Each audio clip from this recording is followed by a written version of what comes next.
এখনো থমথমে ঢাকার কবি নজরুল, সোহরাওয়ার্দী ও মাহবুবুর রহমান মোল্লা কলেজ এলাকার পরিস্থিতি। তবে ক্যাম্পাস বন্ধ থাকায় শিক্ষার্থীদের উপস্থিতি ছিল না। ভাঙচুরে বিধ্বস্ত 3টি ক্যাম্পাসই। আলোচনার মাধ্যমে সমস্যা সমাধানের চেষ্টা করেও সফল হয়নি পুলিশ। শিক্ষার্থীদের মধ্যে যে দূরত্ব তৈরি হয়েছে তা দ্রুত সব পক্ষ বসে মিটমাট করবে বলে আশা শিক্ষক অভিভাবকদের। শ্রীলঙ্কা আবারও রপ্তানিতে শীর্ষে।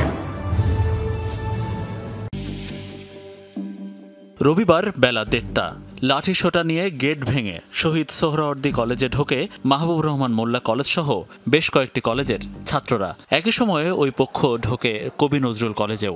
দুই কলেজের ভেতরে বাইরে সবকিছু তছনছ করা হয়। কলেজের অফিস ও বিভিন্ন কক্ষে থাকা আসবাবপত্র খুলে নিয়ে যায় হামলাকারীরা। কলেজ শুধু আমাদের কলেজ ছিল না, 30-35টা কলেজ ছিল। আপনারা সবাই দেখেছেন ওই জায়গায়, নটরামাই সবাই ছিল, কিন্তু ওদের রাগ ক্ষোভটা সব আমাদের উপর এসে জেরেত হয়ে গেল। এর ঠিক পরের দিন সেই হামলার প্রতিশোধ নিতে মাহবুবুর রহমান কলেজে যায় কবি নজরুল ও সোহরাওয়ার্দী কলেজের শিক্ষার্থীরা। সেখানেও হুবহু একই কাণ্ড ঘটায় তারা। চলে হামলা, ভাঙচুর ও লুটপাট। এই 3টি কলেজ এখন যেন বিধ্বস্ত, মৃত্যুপুরী। শিক্ষার্থীদের একাডেমিক কাগজপত্র, খাতা, মার্কশিট, সনদ সব এখন শেষ।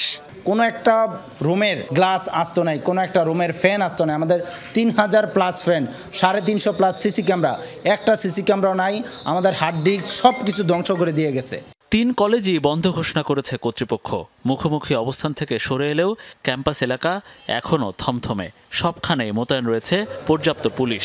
সব ভুলে সমাধানের পথ খুঁজছেন শিক্ষক শিক্ষার্থীরা। আগামীতে যেন এরকম কোনো একটা ঘটনা না ঘটে, তার জন্য কি করণীয় সেগুলো নিয়ে আলোচনা করতেছি। আমাদেরও ভুল আছে, ডিএমএসসিরও ভুল আছে, অবশ্যই আমরা এটা স্বীকার করতেছি।